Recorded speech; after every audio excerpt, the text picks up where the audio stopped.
Recipe టేబుల్కు స్వాగతం. ఈరోజు easy snack item hot గవ్వలు లేదా కారం గవ్వలు ఎలా తయారు చేయాలో చూద్దాం.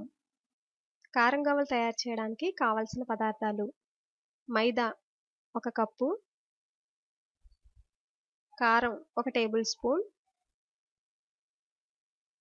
ఉప్పు 1/2 టేబుల్ స్పూన్ లేదా రుచికి సరిపడినంత, వామ్ 1 టేబుల్ స్పూన్, నెయ్యి 3 టేబుల్ స్పూన్స్, గవ్వలు చేసుకునే చెక్క, బియ్యపు పిండి 3 టేబుల్ స్పూన్స్, ఇది ఆప్షనల్ మాత్రమే, నూనె డీప్ ఫ్రైకి సరిపడినంత. ముందుగా పిండి ఎలా కలుపుకోవాలో చూద్దాం. ఒక పళ్ళెంలో మైదా, ఉప్పు, వాము, కారం వీటన్నిటిని వేసుకుని చేతితో బాగా మిక్స్ చేసుకోవాలి. తర్వాత కరగబెట్టిన నెయ్యిని వేసుకుని ఒకసారి పిండిని కలుపుకున్న తర్వాత కొంచెం వాటర్ని యాడ్ చేసుకుని చపాతీ పిండి ఎలాగైతే మనం కలుపుకుంటామో అలా ప్రిపేర్ చేసుకోవాలి. ఇలా ప్రిపేర్ చేసుకున్న పిండిని చిన్న చిన్న ఉండల్లాగా సిద్ధం చేసుకోవాలి.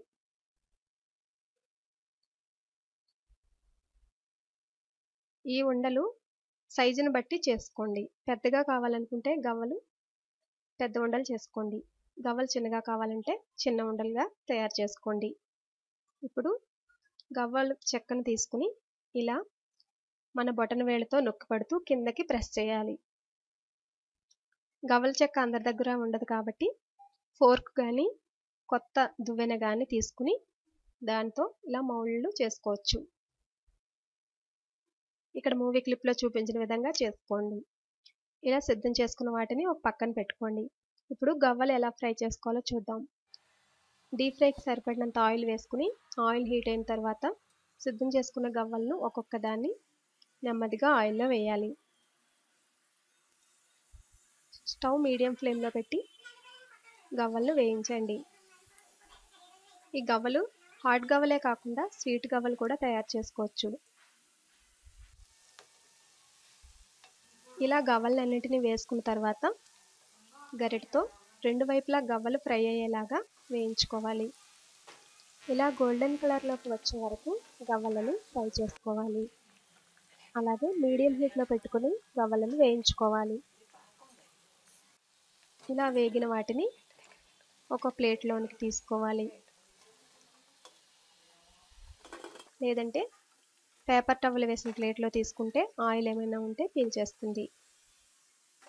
స్పైసీనెస్ని బట్టి కారంని యాడ్ చేసుకోండి. ఎక్కువ క్రిస్పీగా కావాలనుకుంటే బియ్యపు పిండిని కూడా కలుపుకోండి. అలాగే మిగిలిన గవ్వలను కూడా ఇదే విధంగా ఫ్రై చేసుకుని గవ్వలను వేయించుకోండి. చూసారు కదా, ఈజీగా గవ్వలు ఎలా తయారు చేయాలో. మీరు కూడా ట్రై చేసి మీ యొక్క ఫీడ్బ్యాక్ను నాకు పంపించండి. మరిన్ని రుచుల కోసం రెసిపీ టేబుల్ను సబ్స్క్రైబ్ కాగలరు.